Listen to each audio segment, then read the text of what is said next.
Hi, my name is Pete. I'm the pastor here at CrossWalk Community Church.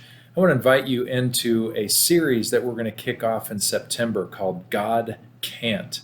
It's based loosely on a book by a man named Thomas J. Ord, who is a scholar and theologian, and he gives us a different framework for understanding some of the most challenging questions people have when it comes to faith.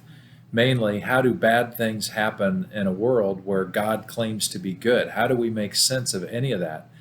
Now, some people are really content with the answers that they have, just sort of, well, trust God, trust that God's wisdom understands what's going on, or maybe you have a different take on it, like, well, God doesn't really will things to happen, but God allows things to happen. And maybe that cuts it for you. And if so, well, don't come. You won't be happy with what we're going to do here. But if those questions or those answers to those questions aren't really doing it for you because you've already decided that if God is willing atrocities to happen on large scales such as Nazism and the Holocaust, or even on a small scale of domestic violence and child abuse and murder and racism, that kind of a thing, if you've already decided that God can't be willing that, and if God is willing that, then I don't want anything to do with that God, and you're not quite satisfied with that idea of God allows evil and bad things to happen in the world, because at the end of the day, that kind of implies, if God is all powerful, that God is actually willing it by allowing it. And so a lot of people just kind of up and left the church over questions like these because they can't make sense of it.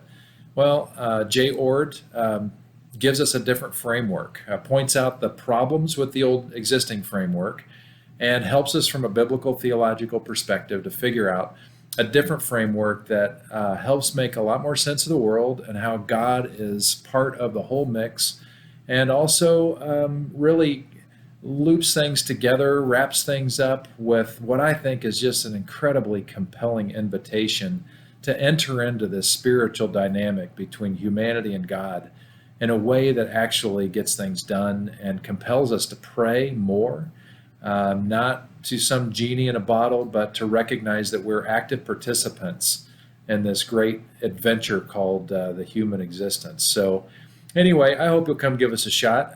We have two services starting in September. 8:30 is in our fireside room. Short and sweet, no music, just me doing a meditation, a teaching, plus some announcements.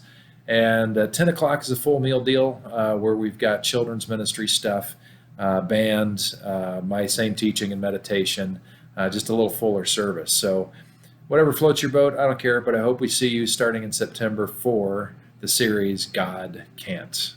Have a great day. See you later. Bye.